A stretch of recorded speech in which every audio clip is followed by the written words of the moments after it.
nosotros abrimos el Evangelio de Juan en el capítulo 1, si quieren pueden acompañarme allá, el Evangelio de Juan capítulo 1, nos encontramos a Juan con una preocupación fundamental antes de él empezar a relatar todos los eventos que escribe en ese Evangelio. El apóstol Juan tiene la preocupación de que nosotros podamos ver al Señor Jesucristo tal y como Él lo percibió. Si ustedes recuerdan, Juan fue el apóstol amado, el discípulo amado. Él estaba con Jesús durante todo su ministerio y él pudo apreciar todas las instancias en las cuales Jesús estuvo ministrando alrededor y de hecho lo vio colgado del madero. Si alguien quedó hasta último tiempo junto con Jesús en aquel lugar, fue precisamente Juan, a quien se nos dice que el Señor Jesús le encomendó a su madre. He ahí a tu madre, para que él cuidara de ella. Así que él pudo haber visto y vio a Jesús en los momentos de gloria, pero también vio a Jesús en los momentos de debilidad. Y cuando él empieza este evangelio, él tiene el firme deseo, el firme propósito de que nosotros seamos impactados con la persona del Señor Jesús. Miren el versículo 14, dice: y el verbo se hizo carne y habitó entre nosotros, y miren la expresión que él usa ahora, y vimos su gloria. Vimos su gloria, gloria como del unigénito del Padre, lleno de gracia y de verdad. Nosotros contemplamos su gloria. Él quiere que nuestros pensamientos sean llevados a pensar del Señor Jesucristo como lo que el Señor Jesucristo es: glorioso, lleno de gloria, lleno de majestad. Dios quiere que cada vez que nosotros pensemos en Jesús, no pensemos simplemente en alguien que fue golpeado en una cruz, aunque fue golpeado en una cruz, sino que nosotros pensemos en Él como alguien que realmente está lleno y es digno de toda gloria. Ahora la pregunta que nos hacemos es: ¿a qué se debe la gloria de Cristo? O de otra manera, ¿en qué consiste la gloria del Señor Jesucristo? ¿Cuáles son aquellas cosas que hacen que Jesucristo sea glorioso? Y este va a ser el contenido de nuestra meditación. Yo quiero que nosotros veamos a Jesucristo como glorioso y que lo veamos primeramente como glorioso por quien Él es. Él es Dios. Él es Dios verdadero de Dios verdadero. Si ustedes notan aquí en el primer versículo de esta epístola de Juan, dice: en el principio existía el verbo y el verbo estaba con Dios y el verbo era Dios.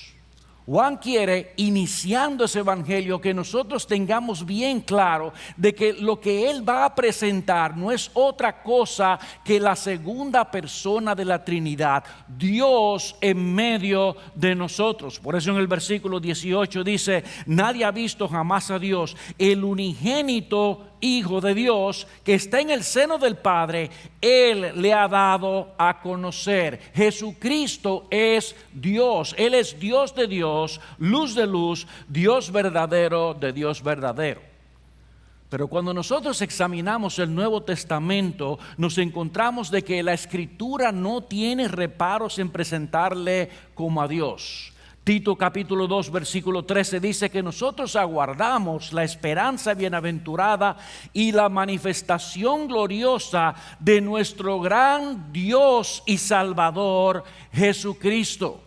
Y aquí Pablo está diciendo: estamos esperando, sí, al Salvador, a Jesucristo, pero ¿saben qué? Estamos esperando a Dios mismo. Dios es Jesucristo, Jesucristo es Dios. En Romanos capítulo 9 versículo 5 se nos dice, hablando acerca del pueblo de Israel, de que de ellos provienen los patriarcas y de quienes según la carne procede Cristo, y ahora señala, el cual está sobre todas las cosas. ¿Quién es Él? Dios bendito por los siglos, dice el apóstol Pablo. Él es Dios bendito por los siglos. De hecho, Cuando los estudiosos examinan las Escrituras, y nosotros podemos hacer lo mismo, nos vamos a dar cuenta de que la palabra de Dios presenta a Jesucristo poseyendo todos los atributos de la deidad.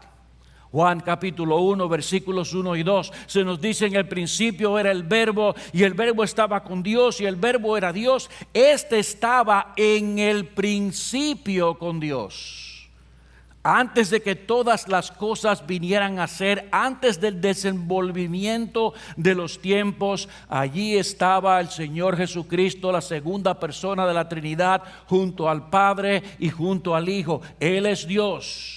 Hebreos capítulo 1, versículos 11 y 12. Tú eres el mismo y tus años no tendrán fin. Tú eres el mismo de antes de la eternidad, en la eternidad pasada y en la eternidad futura. Tus años no tendrán fin. Tú eres eterno. Pero no solamente eterno, sino también omnipresente. ¿Recuerdan ustedes el mandato que el Señor Jesucristo da a los discípulos? Dice: toda autoridad me ha sido dada, por tanto, id y predicad el evangelio a toda criatura, enseñándoles y bautizándoles en el nombre del Padre, del Hijo y del Espíritu Santo. ¿Y qué sigue diciendo? He aquí que yo estoy con vosotros todos los días. ¿Hasta cuándo? Hasta el fin del mundo. Cuando nosotros sigamos también, cuando ya no hayan días, cuando ya no hayan meses, nosotros vamos a estar juntamente con Él. Él está en todo lugar. En Mateo capítulo 18, versículo 20 dice: donde estén dos o tres congregados, allí estoy yo en medio de ellos. Usted está en su casa congregado, yo estoy en mi casa congregado, usted está en la China o en Japón, no importa dónde esté. Cristo está diciendo: yo estoy allí en medio de ellos. Yo soy omnipresente.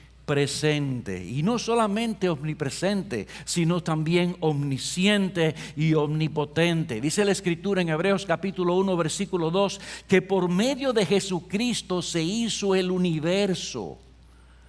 Mis hermanos, por medio de Jesucristo se hizo el universo.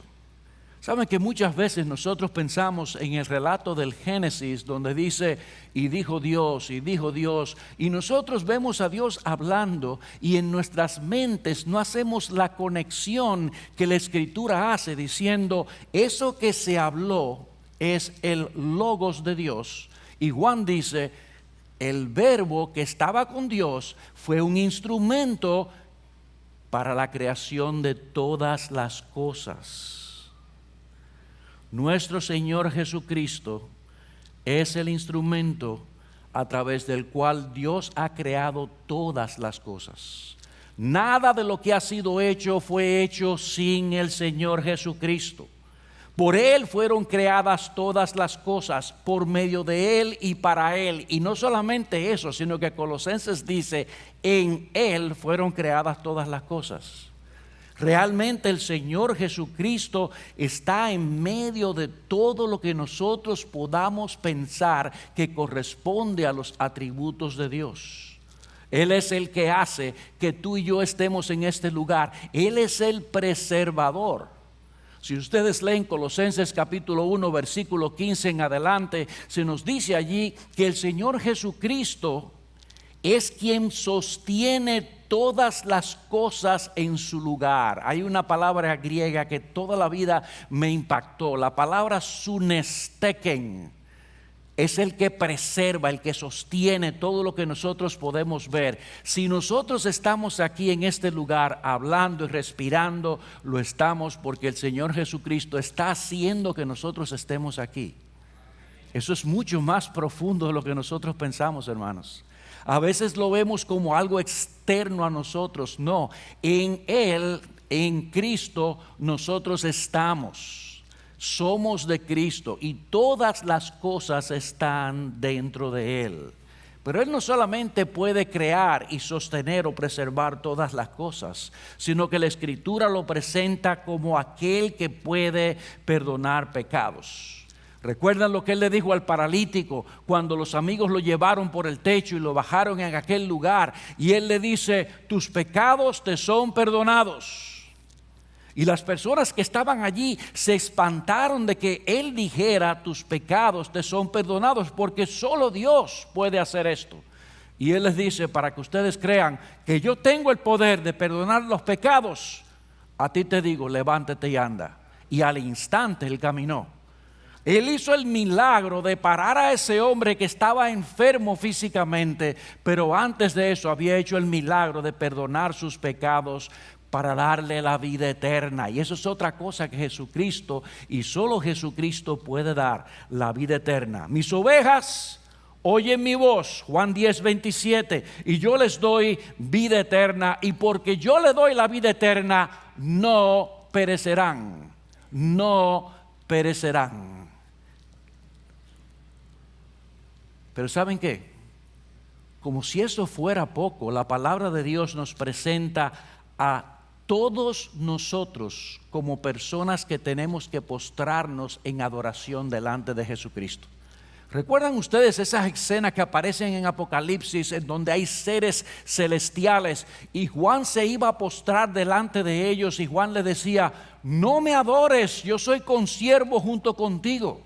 Tenemos una escena en Lucas capítulo 24, versículo 52, donde los discípulos estaban junto con Jesús en el momento en que Él iba a ascender a los cielos. Y se nos dice allí que ellos, versículo 52, después de adorarle, regresaron a Jerusalén con gran gozo. ¿Qué hicieron estos hombres? Ellos adoraron a Jesús en aquel momento y Jesús recibió esa adoración. Y en Filipenses capítulo 2, versículos 9 a 10, dice que Dios le exaltó para que en el nombre de Jesús se doble toda rodilla y toda lengua confiese que Jesucristo es el Señor, para la gloria de Dios Padre. Oigan bien, el universo entero se va a postrar delante del Señor Jesucristo para adorarle, porque Él es Dios y Él es digno de toda nuestra adoración.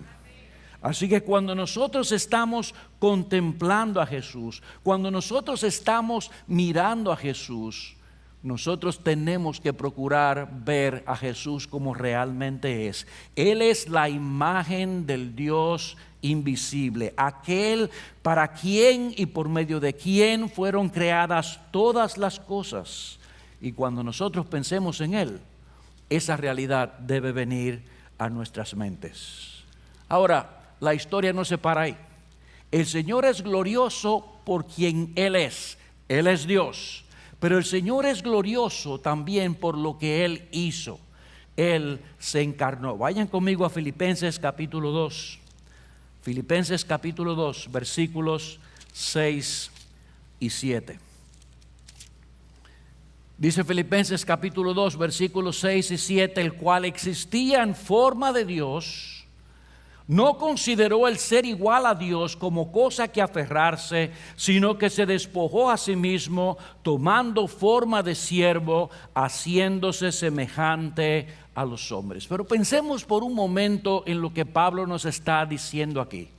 Dice que Cristo, siendo lo que Él es, Dios, se humilló, se hizo siervo, el soberano del universo, el creador y el sustentador de todas las cosas, tomó una naturaleza humana con todas las dificultades propias de esta naturaleza, pero sin pecado, para lidiar con nosotros.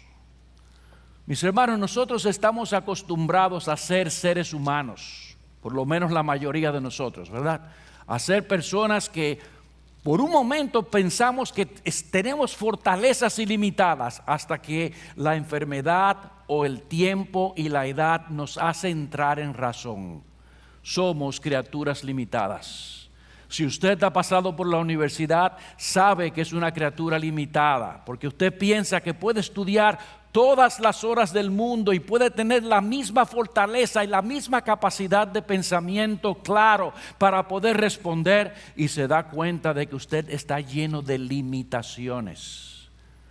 Nacemos a expensas de otras personas y muchas veces morimos a expensas de otras personas. Esas son nuestras vidas.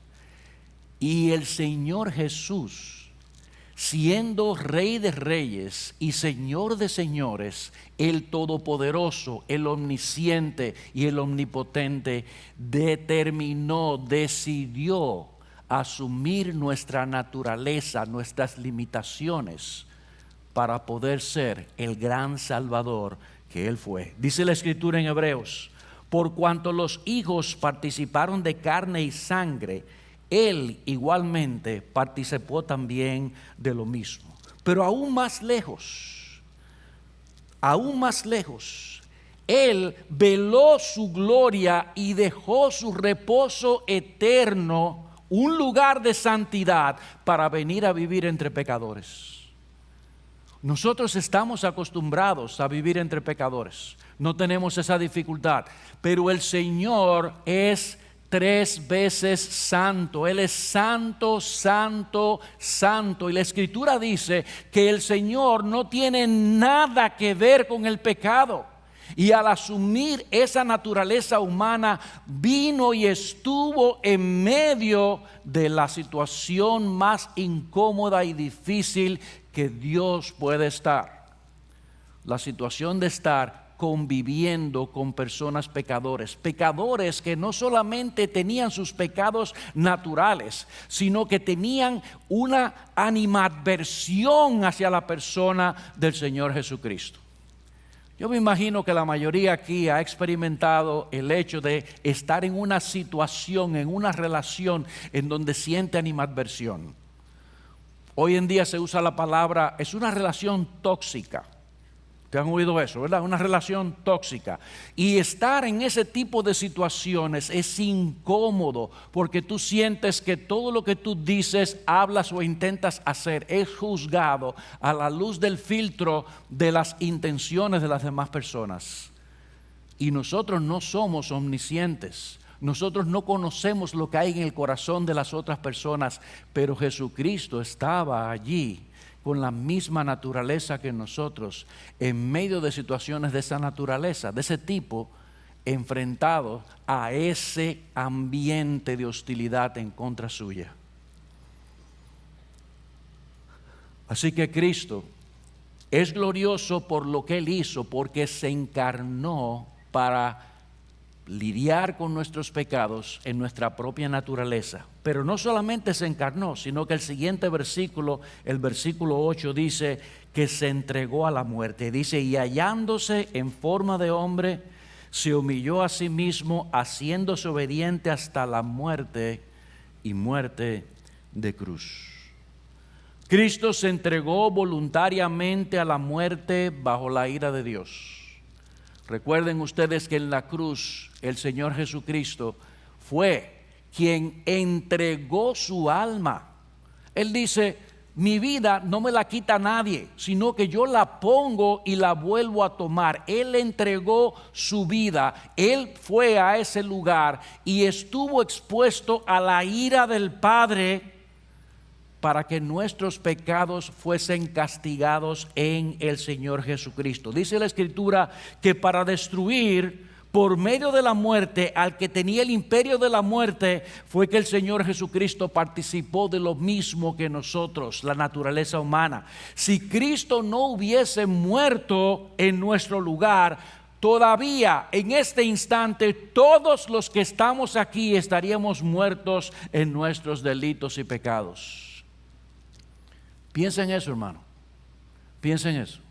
El Señor Jesucristo es glorioso porque Él se encarnó. El Señor Jesucristo es glorioso porque Él se entregó. Él murió para pagar la deuda de nuestros pecados. Solamente Jesucristo podía pagar la deuda de nuestros pecados. Dios demandaba que nosotros los hombres cumpliéramos absolutamente con su ley desde el día de nuestro nacimiento hasta el día de nuestra muerte, y ninguno de los que estamos aquí es capaz de hacer eso jamás. Nadie que haya nacido de mujer, de varón y de mujer, ha sido capaz de hacer esto excepto el Señor Jesucristo. Él fue santo desde el primer momento de su concepción. El Espíritu Santo vino sobre él y él vivió una vida de testimonio delante de todos los hombres y delante de Dios. El Señor Jesucristo crecía en gracia delante de Dios y delante de los hombres. Y cuando fue a la cruz del Calvario, cuando él se puso en esa cruz por manos de inicuos, en aquel momento, entonces, el santo estaba muriendo como un criminal para que los criminales pudiésemos vivir como el santo.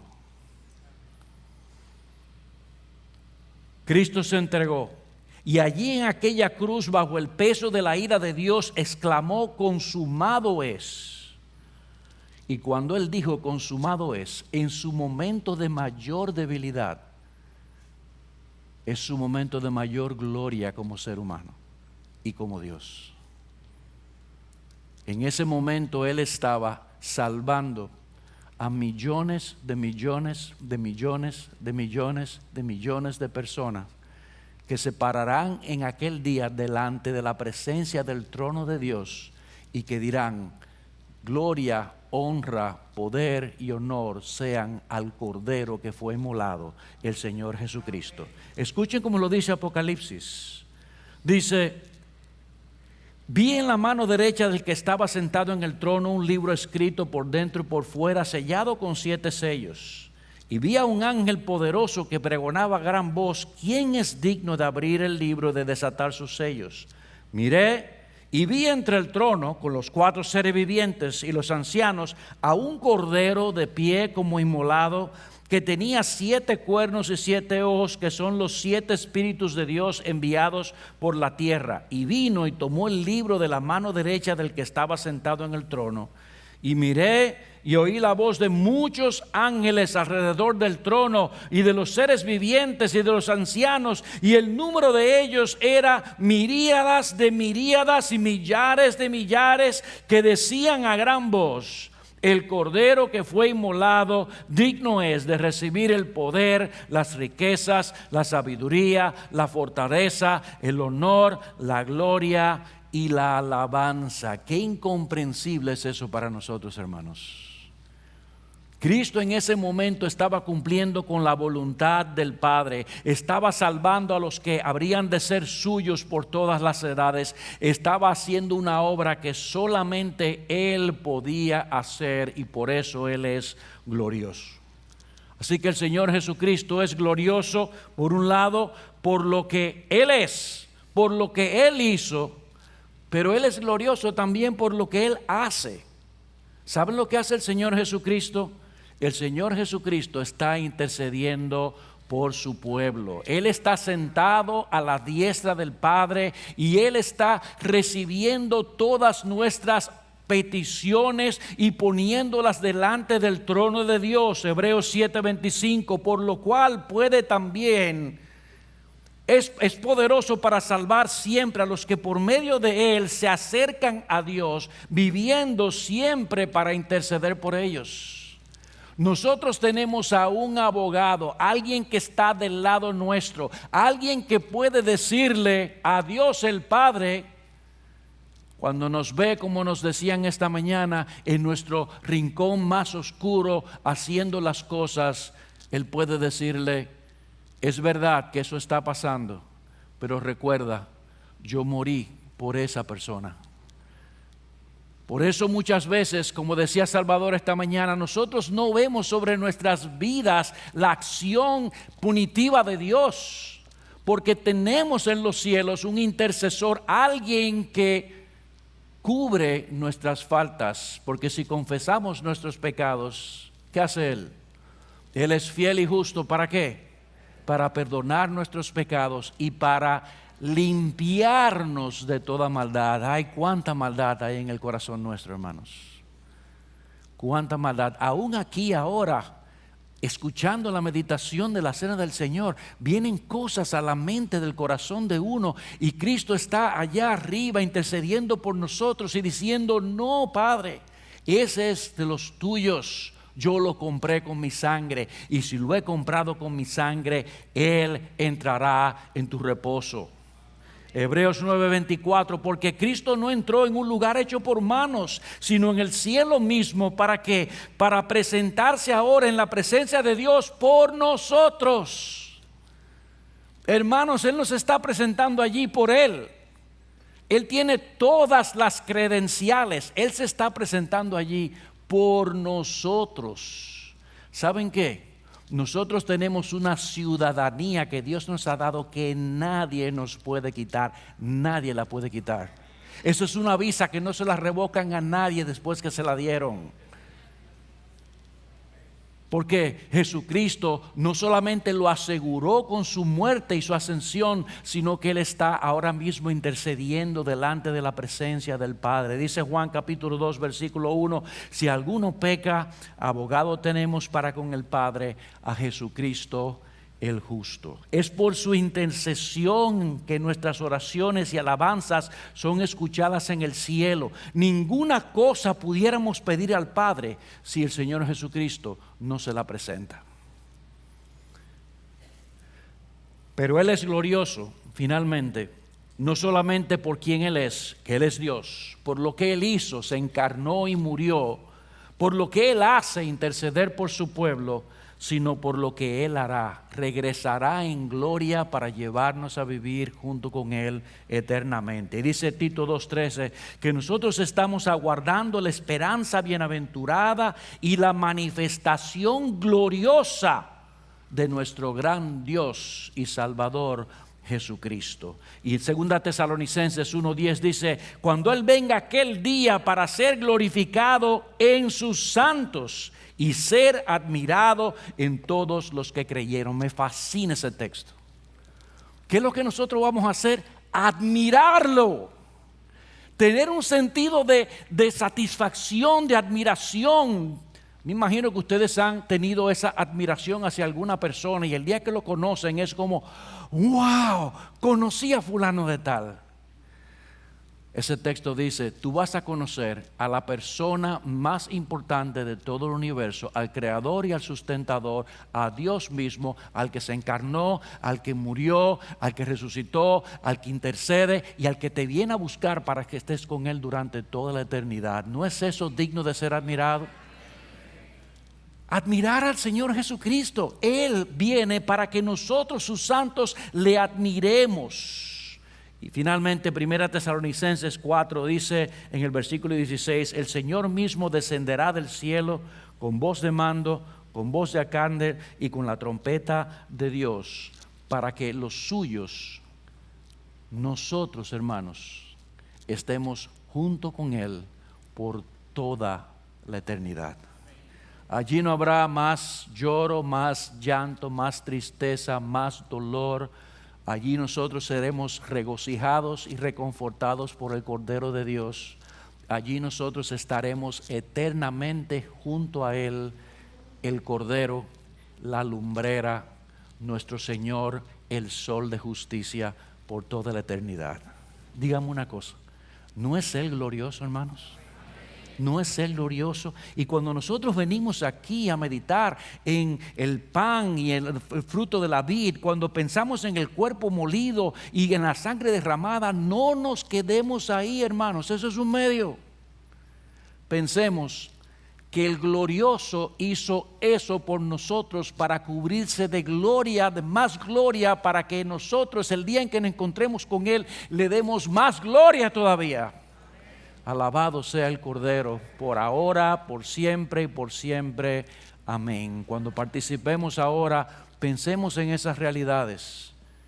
Nosotros estamos delante de alguien que es digno de alabanza, digno de adoración, digno de gloria, digno de honra. El glorioso Señor Jesucristo.